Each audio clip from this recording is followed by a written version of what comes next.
যে কোরআন শরীফের ভিতরে রয়েছে সব কিছু। এর মধ্যে রয়েছে ইতিহাস, এর মধ্যে আছে বিজ্ঞান, এর ভিতরে রয়েছে দর্শন, ভূতত্ত্ব, উদ্ভিদতত্ত্ব, নৃতত্ত্ব, খতত্ত্ব, জ্যোতির্বিজ্ঞান, এর ভিতরে রয়েছে মানুষের পারিবারিক নীতি, সামাজিক নীতি, চুক্তিনীতি, বন্ধুনীতি, যুদ্ধনীতি, মানুষের যা প্রয়োজন সব কিছু এ কোরআনে কারীমের মধ্যে আল্লাহ পাক সন্নিবেশিত করে দিয়েছেন। জোরে কোন সুবহানাল্লাহি ওয়া বিহামদিহি। আমার ভাইয়েরা, কোরআন এর পরিচয়ের কথা বলতেছিলাম। আল্লাহ পাক কি কোরআন আমাদের শিখালেন, কোন কোরআন আমাদের শিখিয়েছেন, সেই কোরআনের পরিচিতি আপনাদের সামনে আমি তুলে ধরতেছি। আমি নিজে না, এবার কোরআন তার পরিচয় নিজেই দেবে। কেউ যদি কোরআনের কাছে জিজ্ঞাসা করে, কোরআন তুমি কোথা থেকে নাজিল হয়েছ, কে তোমাকে নাজিল করেছে, এই প্রশ্ন যদি কেউ কোরআনের কাছে করে, কোরআন নিজেই তার জবাব দিতে পারে কিনা? কোরআন নিজেই বলে, তানজিলাম মিম্মান খালাকাল আরদা ওয়াস সামাওয়াতিল উলা। এই কোরআন নাজিল করেছেন তিনি, যিনি ওই উচ্চ আকাশ আর জমিনকে যিনি সৃষ্টি করেছেন, সেই আল্লাহ আমারে নাজিল করেছেন। কোরআনের কাছে কেউ যদি প্রশ্ন করে, ও কোরআন এই পৃথিবীতে নাজিল হওয়ার আগে তুমি কোথায় ছিলে, কেউ যদি প্রশ্ন করে, কোরআনে কারীম নিজে নিজের পরিচয় শোনায়, আমি কোথায় ছিলাম শোনো, বাল হুয়া কুরআনুম মাজিদুন ফি লাউহিম মাহফুজ। বরং এই কিতাব অতীব মর্যাদা সম্পন্ন সুরক্ষিত ফলকে লিপিবদ্ধ ছিল, আমি ছিলাম লৌহে মাহফুজে, সেখান থেকে এসেছি। যদি কেউ প্রশ্ন করে, কোরআন কি, কোরআন তুমি কার উপরে অবতীর্ণ হয়েছ, জবাব কোরআন নিজেই দেয়, ওয়া আমিনু বিমা নুজিলা আলা মুহাম্মাদ ওয়া হুয়াল হাক্কু মির রাব্বিহিম। ঈমান আনো সেই জিনিসের উপরে যেটা মুহাম্মদ সাল্লাল্লাহু আলাইহি ওয়াসাল্লামের উপর অবতীর্ণ হয়েছে।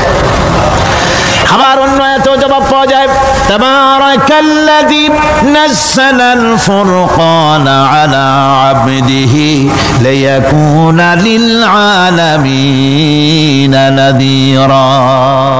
অতীব বরকতপূর্ণ মহান সত্তা সেই আল্লাহ রাব্বুল আলামিন, যিনি তার বান্দার পরে ফুরকান অবতীর্ণ করেছেন। সুবহানাল্লাহি ওয়া বিহামদিহি। কোরআনের নাম আমি বলেছিলাম শুধু কোরআন নয়, অনেক নাম আছে। কোরআনের আরেক নাম ফুরকান। কোরআনের আরেক নাম কি? আল ফারকু বাইনাল হাক্কি ওয়াল বাতিল।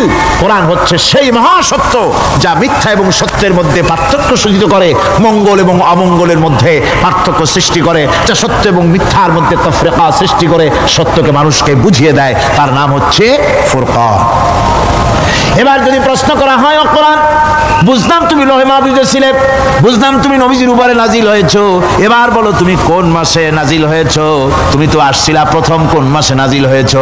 এ প্রশ্ন যদি কেউ করে, কোরআন তার জবাবে বলবে, শাহরু রমাদানাল্লাযী উনজিলা ফীহিল কুরআন।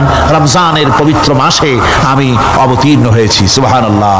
যদি প্রশ্ন করা হয়, রমজানে তো আসছো, কিন্তু প্রথম নাজিল হয়েছিল কোন সময়, ওটা কি দিন ছিল না রাত ছিল? কোরআন তার জবাবে বলে, ইন্না আনজালনাহু ফি লাইলাতিল কদর।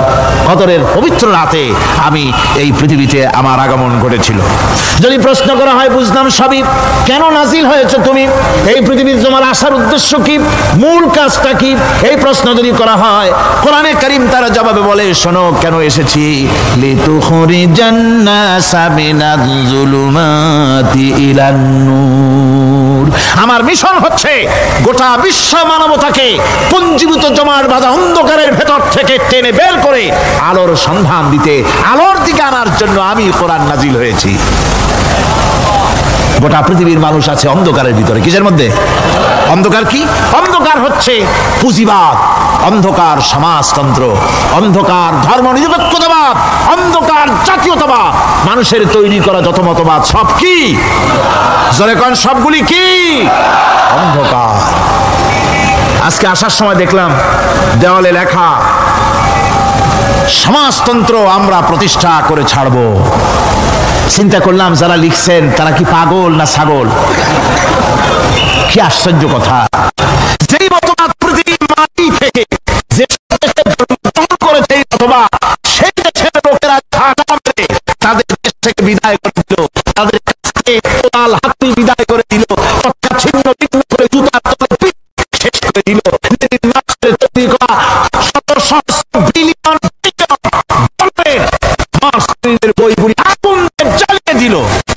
আর বাংলাদেশের কিছু ছাগল সমাজতন্ত্র এখন টিকে রাখবো। এটা মাথা খারাপ, পাগল না মাথা গোল বুঝতে পারছি না। আমার বন্ধুগণ, এগুলি সব অন্ধকার।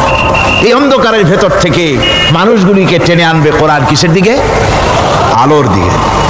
এবার যদি প্রশ্ন করা হয়, বুঝলাম তুমি অন্ধকার থেকে আলোর দিকে নিয়ে আসবে, আলোর দিকে আসলে পরে ফায়দাটা কি হবে? মূল ফায়দাটা বুঝায় দাও, আসল ফায়দা কি হবে তোমারে যদি মানি? কোরআন তার জবাব দেয়, নিজের পরিচয় নিজে তুলে ধরে, ফামান তাবিআ হুদায়া ফালা খাউফুন আলাইহিম ওয়ালা হুম ইয়াহজানুন। এই কোরআনকে যদি মেনে চলো, এই কোরআনের আইন যদি মানো, সমাজে মানো, ব্যক্তিতে মানো, পরিবারে মানে, রাষ্ট্রে মানো, জীবনের সব ক্ষেত্রে সমস্ত জায়গায় যদি এই কোরআনকে মেনে চলো, ফালা খাউফুন আলাইহিম, তাহলে তোমাদের কোনো ভয় থাকবে না, ওয়ালা হুম ইয়াহজানুন, কোনো চিন্তাও থাকবে না।